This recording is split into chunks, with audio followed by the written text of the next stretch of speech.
It's my birthday today, and I cry if I want to. Amy cried. Amy cried on my birthday.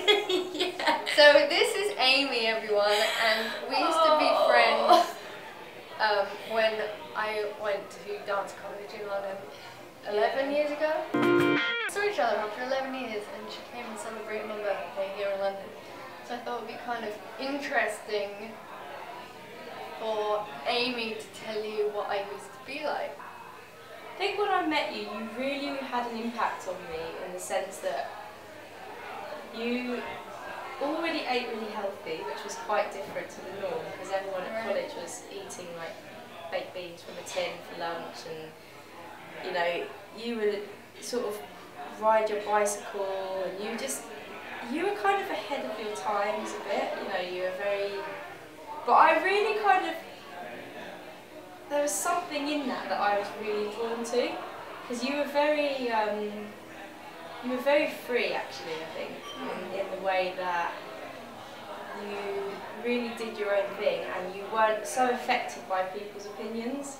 So even if it didn't fit into the norm, which I really admire, and I really think it's amazing actually, that you were able to still be true to yourself, even under a lot of pressure to be something, to be a product, to be, you know, this certain type of good, wasn't it? You know, that was being produced in our college.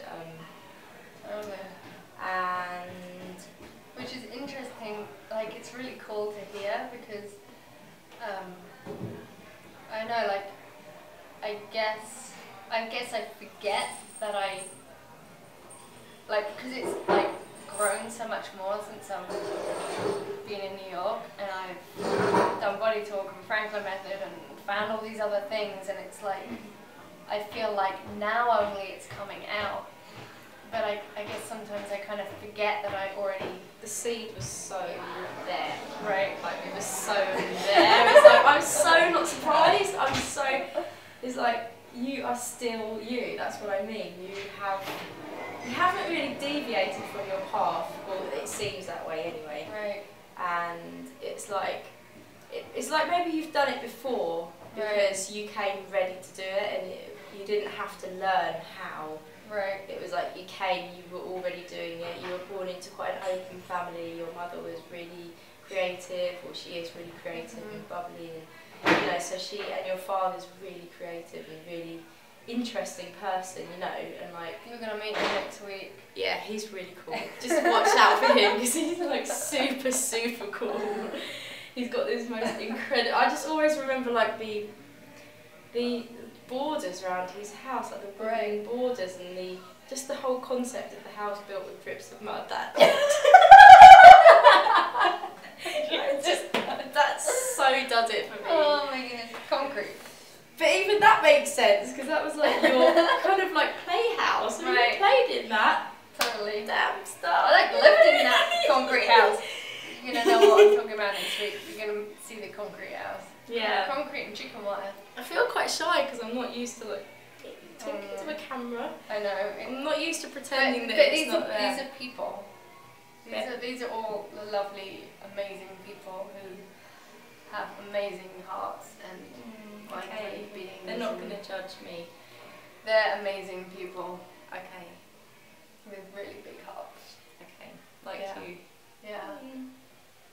And I cried so much today when I saw you, because it was like, when I met you, you really opened up like the most important thing in me in my whole life that I've ever had a chance to have opened. And you know, you're just such a sweet, loving, kind, creative, bubbly.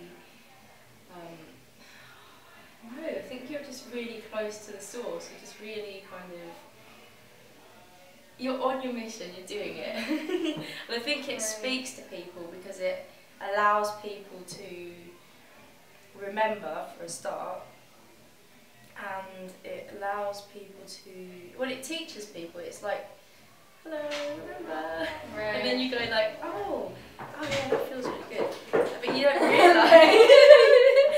You don't realise at the time, and as you sort of yeah. So yeah, this is what it really happened when I met you at college, and then obviously we've had our time apart, but you've never been apart. Right. You've always been part of my journey, a part of my story, because you initiated something in that moment, you know, that has never left me. It's like, okay, this is my mission, but how do I, you know, my journey has been about staying on the path, about sticking to the mission, and what is part of the mission and what isn't part of the mission, and sort of having some quite tough lessons about what is and what isn't. But I guess you are kind of like a signpost. I'm like, okay, this way. I got some good stuff to unleash to you, Amy. Oh, yeah.